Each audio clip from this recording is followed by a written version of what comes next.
पुजारी मिलते हैं, बुजुर्ग संत मिलते हैं, हमने तय किया है इनके कल्याण के लिए भी अब कार्य प्रारंभ करेंगे। एक बोर्ड गठित करेंगे, पुरोहित कल्याण बोर्ड का गठित होगा। हमारी सरकार ने तय किया है संस्कृत के हर विद्यालय में संस्कृत अध्यापकों की तैनाती की कार्रवाई हो चुकी है और हर विद्यालय में पढ़ने वाले उस छात्र के लिए एक स्पेशल स्कॉलरशिप दे भी संस्कृत के बच्चों के लिए करने जा रहे हैं। भाइयों बहनों, संस्कृत भारतीय संस्कृति की आत्मा है। ये कांग्रेस के लोग क्या जानेंगे संस्कृत के बारे में और संस्कृति के बारे में। ये तो बोलते हैं हम एक्सीडेंटल हिंदू हैं, यानी हिंदू होने में भी इनको शर्म आती है। वोट मांगने में पता नहीं इनको शर्म आती कि नहीं आती है, लेकिन अपने को हिंदू बोलने में शर्म आती है। और मैं तो कहता हूं, मैं गर्व से कहूं हम हिंदू हैं, हमें कहना चाहिए।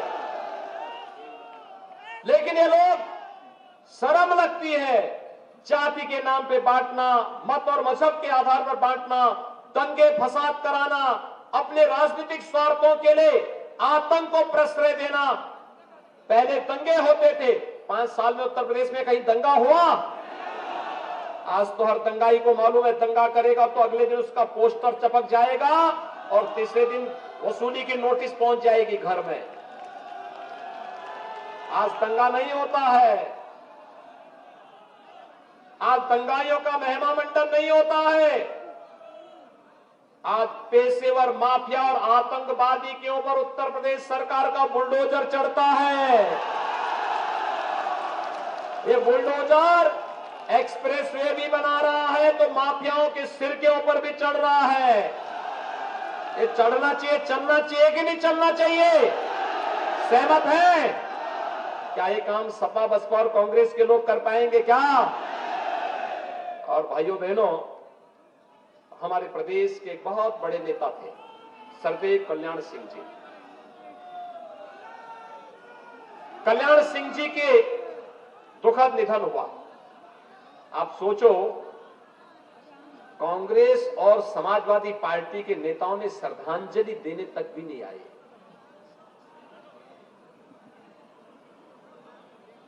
ये मान्यता है कि मृत्यु पर तो सारे भेदभाव भुला करके जाना चाहिए, अंतिम क्रिया में हर व्यक्ति को सहभागी बनना चाहिए। लेकिन भाइयों बहनों, कल्याण सिंह जी जिन्होंने राम मंदिर के लिए अपनी कुर्सी ठुकरा दी थी, इतने बड़े नेता थे, सपा और कांग्रेस के नेताओं ने क्या व्यवहार किया था।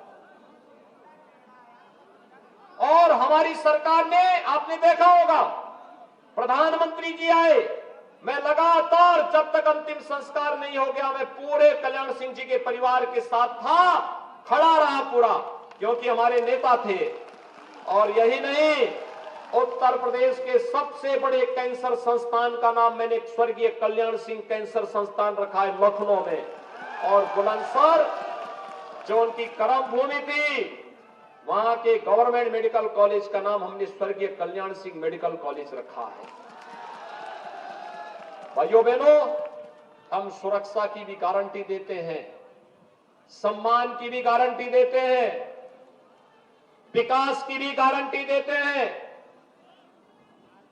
और गरीबों को इस बात के लिए भी कि भाइयों बहनों, ये राशन तो दिया ही जा रहा है, आने वाले समय में सरकार बनने दीजिए, होली और दीपावली में एक एक रसोई गैस का सिलेंडर भी मिलेगा। एक संकल्प और है कि गौ माता को कटने नहीं देंगे, लेकिन अन्नदाता किसानों की फसल को भी नुकसान नहीं होने देंगे। मानते हैं ना भाइयों बहनों? अगर कहा है तो उसको करेंगे भी, कहा है तो करेंगे भी।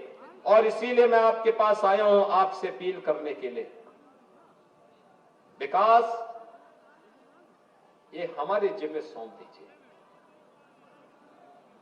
अपराधी और माफियाओं का कैसे उनकी गर्मी शांत करनी है भी हमारे ऊपर छोड़ दीजिए। आप देख रहे होंगे ना, पश्चिम में बड़े बड़े माफिया थे, अरे जीना हराम कर दिए थे 2017 के पहले। आज वे अपने गले में तख्ती लटका करके चलते हैं। और याद करना, जो पेशेवर माफिया और अपराधी आपको धमकी दे रहा होगा, उसका नाम नोट करके मेरे पास भिजवा देना। चुनाव के बाद आप देखना, गली में तख्ती लटका करके थाने के सामने हाथ खड़ा होकर के खड़ा होगा।